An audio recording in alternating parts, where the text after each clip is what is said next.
Hi students, welcome to the English class of class 8 of Baswa Residential Girls School. I am Yashasvi, your English teacher.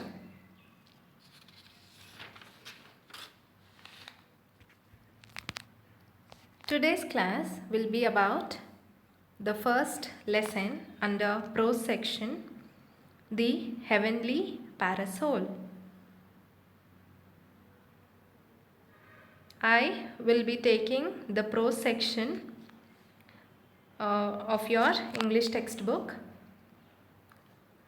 So starting with the first lesson, the heavenly parasol. What exactly is the meaning of the heavenly parasol? Heavenly meaning the paradise or the pleasant one, or it can also be called as the abode. Parasol meaning a light umbrella which is used to give shade from sun. Basically it protects you from the sun. So in common language it can be termed as the pleasing umbrella. Moving on to the pre-reading task, let me read first and later I'll explain it to you. Read the following passage and answer the questions that follow. Mace is a simple weapon. It has a heavy wooden or metal shaft, often reinforced with metal, featuring a head made of stones, copper, bronze, iron, or steel. It was used in traditional warfare. For example, Bhima and Duryodhana fought with maces in the Mahabharata war. Nowadays, maces are used as symbols of authority in the emblems of a number of government bodies, universities, and academic, parliamentary, or civic rituals. Mace is a heavy fight. The common meaning of mace is a heavy fight. But here mace is termed as a simple weapon. Weapon meaning the instrument of attack, or it can also be used as the instrument for self-defense. Mace being a simple weapon, and the characters of this particular mace is the handle is made up of the wood and the middlemost part is often made with metal. You can see here students in the video, the handle is made up of wood and the middlemost part is made up of metal, and featuring the head basically, which is round in shape in this particular picture, is round, and it can be made up of stones, metal, steel, bronze, iron, any one of these. But here in this particular picture we can observe that it is made up of stones and metal. This is the example of mace. This particular mace was used in the age old when they used to fight face to face. One-to-one fighting was there physically. In those days, this particular mace like structure were used as weapon. For example, the Bhima and Duryodhana, these two are the characters from Mahabharata. These two are known for their tremendous fight, very fearful fight. These two used to fight with these maces only. In modern days, these wars, one-to-one or face-to-face wars, are declining, and since maces are nowadays used as symbol of authority, and you can also see them in many number of emblems which are pertaining to the government bodies, universities, academics, parliamentary, as well as civic rituals. In this video, students, see the various shapes of maces. The first one, second one, third, fourth and fifth. These are the various shapes of maces. Moving on to the next slide, we can see here in a particular university, former Washington University's Marshal Ronald Murray is carrying the university mace. Here, this particular mace is the symbol of that particular Washington University. So, moving on to the textbook, we can now answer the questions which are following them. Students, the first question is, what is a mace? What exactly is a mace? It is a simple weapon. Question number 2. What are the features of a mace? It has a heavy wooden or metal shaft with often reinforced with metal, featuring a head made of stones, copper, bronze, iron or steel.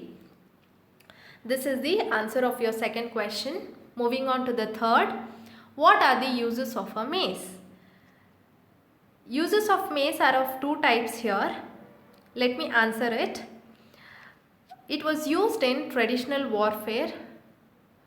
Next one would be, nowadays these maces are used as symbols of authority and in number of emblems of government bodies, universities, academic, parliamentary as well as civic rituals. Moving on to the pre-reading task again. Discuss these aspects with your classmates and write down the answers. First one, what is a parasol? Second, where is it used? Third, why is it used?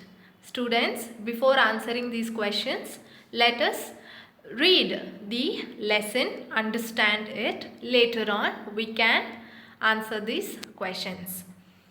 So, I'll be reading each paragraph and at the end of each paragraph, I will explain the meaning. Is it okay, students? Listen carefully.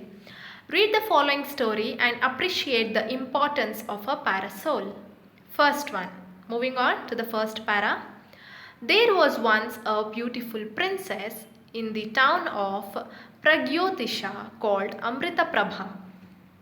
When she came of age, the king held a Swayamvara, enabled her to choose her husband. Many illustrious suitors, lured by tales of Amrita Prabha's beauty, assembled there. Let me explain. Once upon a time, there was a beautiful princess in the town by name Pragyotisha. Her name, the princess' name, was Amrita Prabha.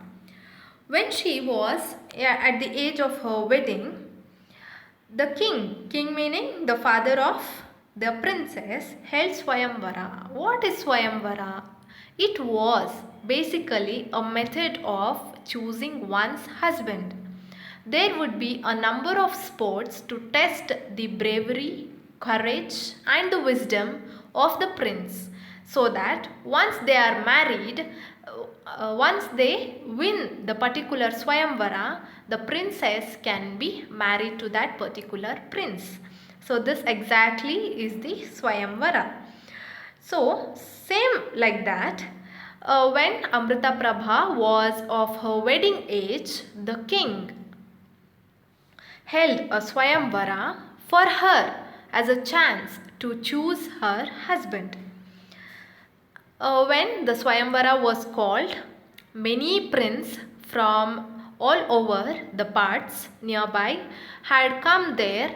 They had already the knowledge of the Amrita Prabha's beauty. They already knew about her, and as a chance of getting married to her, they had come there to participate in that Swayamvara. Second para. Among them was Meghavahana, the great grandson of a former king of Kashmir. Amrita Prabha shyly cast her eyes over the court and wondered whom she would choose.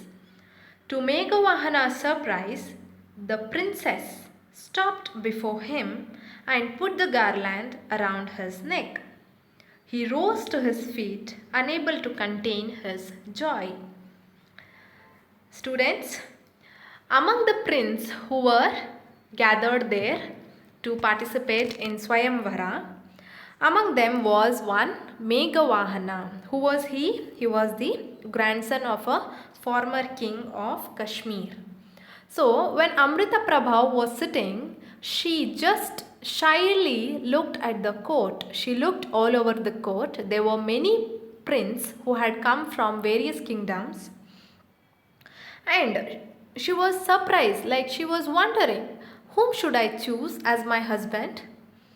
To make Meghavahana surprise, when she was when she was passing by, the princess Amrita Prabha stopped before him and she put the garland around whose neck? Meghavahana's neck. So, after this incident, he was shocked, yes, and later he stood up.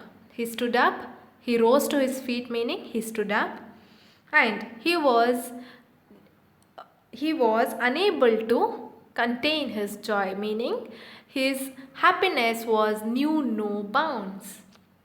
Students, I hope you are understanding the lesson. Let us continue the remaining part in the next class.